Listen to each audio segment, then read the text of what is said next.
उजाले अपनी यादों के हमारे साथ रहने दो, न जाने किस गली में ज़िंदगी की शाम हो जाए।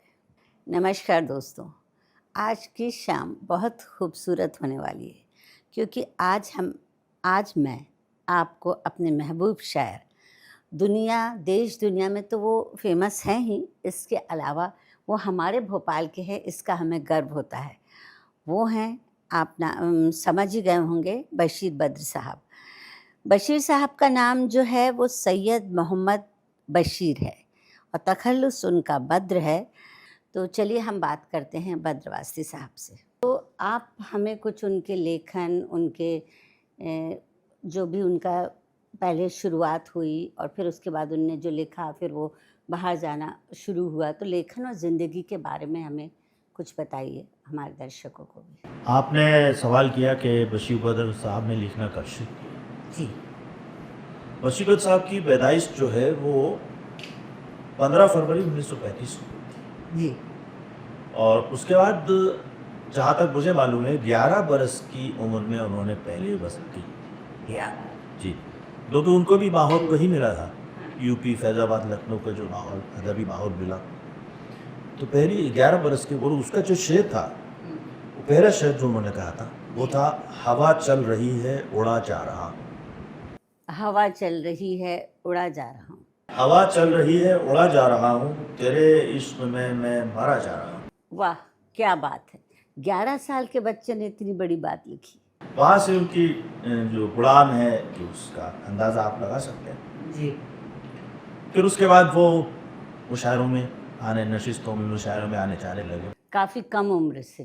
तो उसके बाद उनका तखल्लुस बद्र उनको मिला, वो धीरे धीरे वो आगे बढ़ती से रहकर। और ख़ास बात जो है वो उनकी ये है कि जो शायद अभी तक की जो हिस्ट्री है वो किसी के साथ ऐसा नहीं हुआ हो, वो बड़ी अजीब बात है। बशीर बद्र साहब ने जो गज़ल लिखना शुरू की तो वो एक अलग अंदाज की गज़ल थी, जो रवायती, जो पारंपरिक जो अंदाज़ गज़ल लिखने का होता है शायरी का, उससे अलग हट के चल रही थी।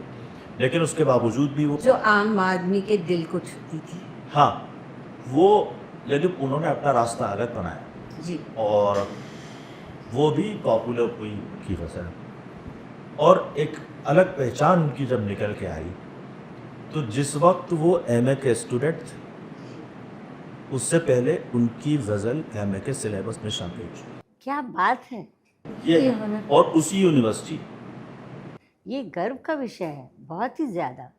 अब हम उनके बारे में ये जानना चाहेंगे कि उनकी शेरो शायरी कैसी थी, और शेरो शायरी में भी हम अच्छी ताज़ा तरीन शेर भी और पहले के शेर भी और तब से अब तक के लेखन में क्या-क्या अंतर आया, वो सुनेंगे। और उसके बाद ये तो हम बद्रवासी साहब से उनकी गज़ल, बशीर बद्र साहब की गज़ल बद्रवासी साहब के मुख से सुनेंगे। जी, बशीर बद्र साहब, सबसे पहले तो हम ये जान लें कि वो खुद अपने बारे में क्या कहते हैं। हाँ, बताइए। ये जो अभी आपने एक नंबर देखा है, बुक जो है, जी इस पर मैंने जो मसरूर लिखा है उसमें एक जगह वो कोट किया है जो उन्होंने अपने बारे में लिखा है, तो मेरे को यहाँ पढ़ के हाँ, ज़रूर ज़रूर।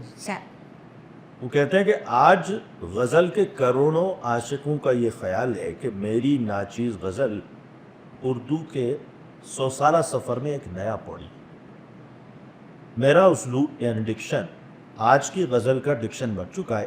तनकीद की, क्रिटिसिज्म की बदयानती और नाफहमी, नासमझी के अक्सर हरबे यानी चाले अपने आप में महदूद हो गए हैं मेरी गज़ल के सामने। वो अपने दायरों में कैद हो गए क्योंकि मेरी गज़ल उस दायरे से आगे थी। ये खुद कह रहा है। आज मेरा उस्लूब, वो कह रहा है बशीर बद्र, कि मेरा जो डिक्शन है वो गज़ल का पॉपुलर डिक्शन बन चुका है।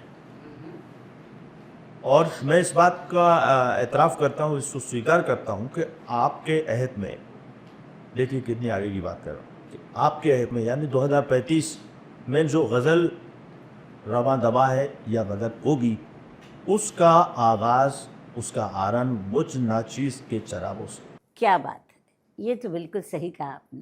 ये अपने आप के बारे में वो ये कह रहे हैं, अपने आप को इतना दूर तक देख ये 100 साल। जी, इसके अलावा ये उन्होंने ये बात है ना 1985 में के आसपास कही थी, 21वीं सदी का आगाज़ हो रहा था उस वक्त की बात थी। इसके अलावा कुछ और लोगों ने उनके बारे में कहा है। एक बड़े बड़े क्रिटिक हुए हैं उर्दू के, प्रोफेसर थे, प्रोफेसर कमर रईस साहब। उन्होंने उनके बारे में कहा है जो इस बात को का फेवर करती है जो उन्होंने अपने बारे में कहा। वो कहता है कि बशीर बद्र की गज़ल से तासुब और तफरीक का सलूक करना नई गज़ल के साथ सरयम इत्तेफाकी हुई। बशीर बद्र हम मसरा यानी समकाली गज़ल के नुमाइंदा ही नहीं, उसकी पॉपुलैरिटी और बुलंदी के एक अहम मेमार यानी उसको स्थापित करने वाले भी हैं। जदीद गज़ल मॉडर्न जो गज़ल है उसमें उनकी आवाज़ अपने शायरी के जो खूबियाँ हैं उसके लिहाज से एक अलग पहचान रखती है। ये तो क्रिटिक्स ने भी उनके बारे में बहुत अच्छे कमेंट्स किए हैं, अच्छा लिखा है, खुद उनका भी अपने बारे में है। और किसी भी शायर या आर्टिस्ट के बारे में बात करने और सोचने समझने का सबसे अच्छा जो तरीक़ा होता है वो ये होता है कि हम उसकी आर्ट को देखें, उसकी यानी हम बशीर बद्र साहब की शायरी को देखें और सुने और समझें। तो अच्छा, मैं ये कह रही थी कि उनकी जो सबसे पुरानी, पहली तो हम नहीं पा सकते, लेकिन सबसे पुरानी जो उनकी गज़ल है या जिसे कहते हैं जो मतलब दुनिया के सामने पहली बार आई है शेर व शायरी, और आज की अभी की लेटेस्ट जो है उनकी, उसको भी बताएं आप, और उन दोनों में कितना फ़र्क आया, कितना अंतर आया, ये ज़रा देखें। हाँ, बशीर बद्र साहब की खासियत एक और है कि आज के दौर में के जो अशार हैं, जो शायरी होती है वो बहुत ज़्यादा पॉपुलर, वो कई जगह कोटेशंस बन चुके हैं। पार्लियामेंट में तक में उनकी शायरी पढ़ी जाती है, बोली जाती है। जो हमारे लीडर्स हैं, पार्टी लीडर्स हैं, तमाम उसका इस्तेमाल करते हैं अपनी स्पीच के सपोर्ट के लिए जी। और वो एक ऐसे शायर हैं कि जिनके दूसरे शायरों के भी होते हैं, लेकिन उनके लगभग सबसे ज़्यादा शेर पॉपुलर है, जो कि उक्ति जैसे बन चुके हैं, कहावत जैसे बन चुके हैं। जैसे सबसे पहला जो शेर ज़बान पे आता है वो है कि उजाले अपनी यादें हमारे साथ रहने तो न जाने किस गली में ज़िंदगी। इसी गज़ल को राजेंद्र और नीना मेहता ने गाया था और बहुत फेमस भी हुई थी ये गज़ल। अच्छा, ये तो वो हो गया, लेकिन अब मैं कुछ ऐसे शेर पढ़ूँगा जो थोड़े से नए हैं और आम डगर से हट कर जो शेर है, नासिक आता। देखिए वो क्या कहते हैं कि बड़ी आग है, बड़ी आँच है तेरे मैं कदे के गुलाब, बड़ी आग है, बड़ी आँच है तेरे मैं कदे के गुलाब में। बड़ी आग है, बड़ी आँच है तेरे मैं कदे के गुलाब में, कहीं बालियाँ कहीं चूड़ियाँ यहाँ गुल रही हैं शराब में। क्या बात है, बहुत खूब, बहुत खूब, कितना खूबसूरत, कितने आराम से कहा गया है शेर, ज़रा भी मशक्क़त नहीं है। ये उसकी खूबी है, बहुत खूबसूरत शायरी है बशीर बद्र। कहीं बालियाँ कहीं चूड़ियाँ यहाँ गुल रही हैं शराब में। फिर कहते हैं कि ये जो आसमान का फूल है तेरी रहमतों का रसूल है, ये जो आसमान का फूल है तेरी रहमतों का रसूल है, कोई एक मिसरा न कह सका कभी इस बदल के जवाब। क्या बात, फिर ये उसी बात पे आ रहे हैं, फिर चैलेंज हो गया। चैलेंज हो गया कि मेरी बदल के जवाब में कोई जवाब में आप कुछ कहें। हाँ। तो कहते हैं कि कोई एक मिसरा न कह सका कभी इस गज़ल। अब देखिए इसमें जो सामाजिक समरसता अगर आप देखना चाहे तो अब वो कहते हैं कि बिल्डिंगें लोग नहीं हैं जो भाग सकें, बिल्डिंगें लोग नहीं हैं जो भाग सकें, रोज़ इंसान का सैलाब बहा जाता है। क्या बात है। तो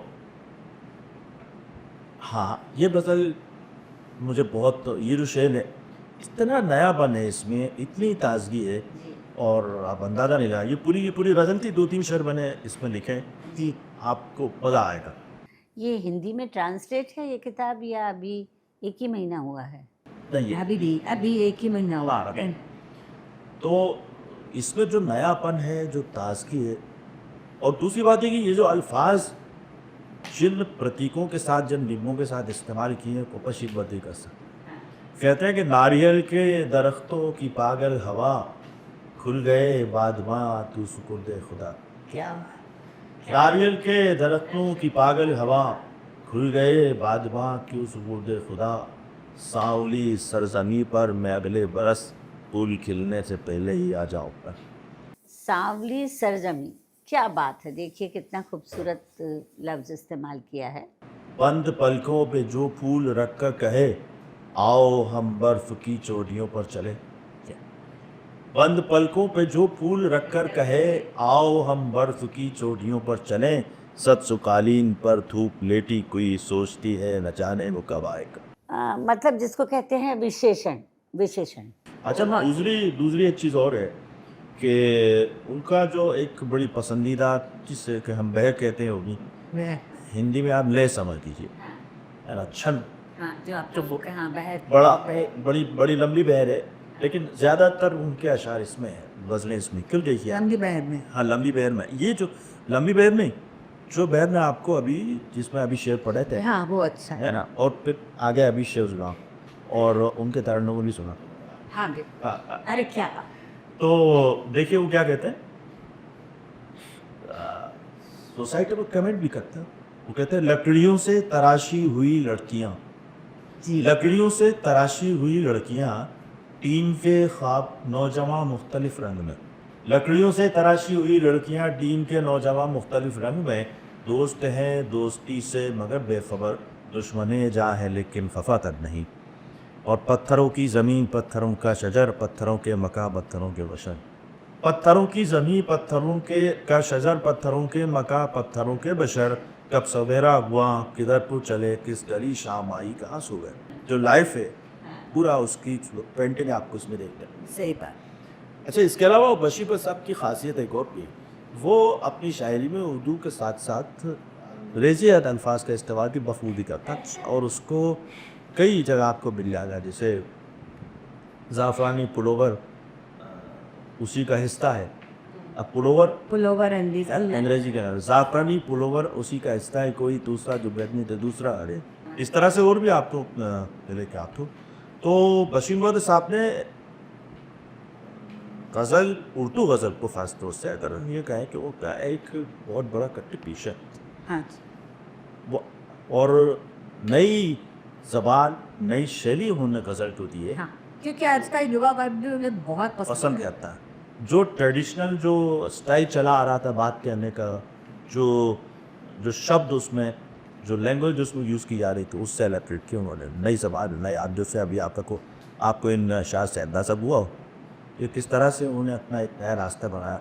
और ख़ास बात यह है कि जो ऐसा एक्सपेरिमेंट तो बहुत सारे लोग करते हैं, लेकिन उन्होंने जो एक्सपेरिमेंट किए वो अदब के लोगों ने, सुनने वालों ने, पढ़ने वालों ने उसको कबूल भी किए, देशी देश में चर्चा है उसको एक्सेप्ट किया। इतना बुलाया जाता था हमको। जिस समय मतलब मैं बड़ी हो रही थी उस समय वो शहरों में बाहर जाया करते हाँ, पूरी दुनिया। ना पूरी दुनिया जानती। अब आप अंदाज़ा लगाइए कि अभी तो डिमेंशिया का शिकार है, वो घर पे बैठे करना चाहते हैं, ना बात करते ना पेश आते। उसके बावजूद अभी 2-3 साल पहले दुबई से कुछ लोग आए थे जो उनके फैन, और मतलब उनकी चाहत का, उनसे मोहब्बत करने का ये आलम है कि वहाँ की एक लेडी ने उनके 40-50 शेर एक चादर पे एम्ब्रॉयडरी कर वहाँ से भेजे। वो कितनी मोहब्बत है वो भेजे। वो इसमें फ़ोटो भी है इसमें।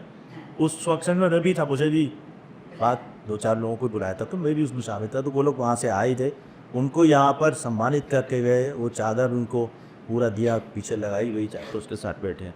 तो इस तरह की चीज़ें तो कशिपर को खुदा ने नवाजा भी, बहुत मोहब्बत है उनको भी, बहुत पॉपुलर, अपने वक्त के सबसे ज़्यादा पॉपुलर शायर थे, बल्कि शायद ये मुशायरों का अमिता। अच्छा, वो कंडक्ट भी करते थे, मुशायरे निज़ाम करते थे, कंडक्ट भी करते थे, पढ़ते भी थे, और पूरे मतलब भरपूर शायरी उनके यहाँ मिलती है आपको। और ज़िंदगी का जो उतार चढ़ाव, ऐसा नहीं है कि किसी सिर्फ मोहब्बत की बात करते हैं, बल्कि ज़िंदगी ये जो बहुत बात की मुख्तलिफ जो मौज़ूआत हैं उन पर भी बात करते हैं। और एक अपने आप में एक मुकम्मल शायर है, इस दौर के नुमाइंदा है वो। और ये जो दौर चल रहा है, जो जिसको हम कहेंगे कि बशीर बदौलत हो। बिल्कुल। अब मैं चाहूँगी कि आप बशीर साहब की कोई भी गज़ल तरन्नुम में हमें गा के सुनाएं तो मज़ा आ जाए। बशीर बदौलत साहब की ये खूबी ये थी कि जिस उनके तरन्नुम में एक ही, उसी तरन्नुम में मुशायरे रिलूट किया करते थे। अच्छा जी, मैं आपको सुनाता हूँ। देखिए, आपने सुनी होगी ये गज़ल। गज़ल का मतलब है कि कभी यूं पिया अरे वाह, मेरी आँख में कि मेरी नज़र को खबर न हो, कभी यूं दिया मेरी आँख में कि मेरी नज़र को खबर न हो, मुझे एक रात नवाज दे मगर उसके बाद सर न हो, क्या बात है। हर एक रात नवाज दे मगर उसके बाद सर न हो, ये विषय वो बड़ा रतीम करीम है, मुझे ये सिफत भी अता करे, वो बड़ा रहीम करीम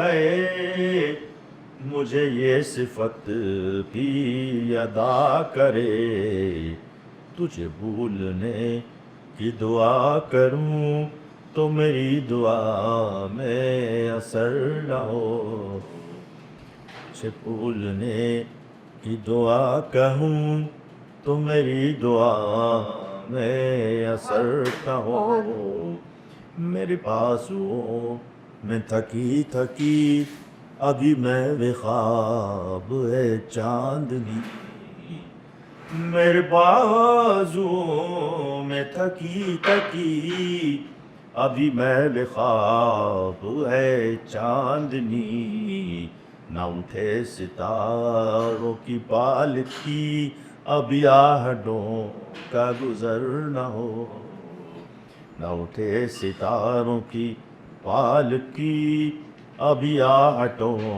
का गुजर न हो, ये फसल के जैसे रंग की आँख में पिछली रात की चांदनी, क्या मुस्कुरा, क्या बात है।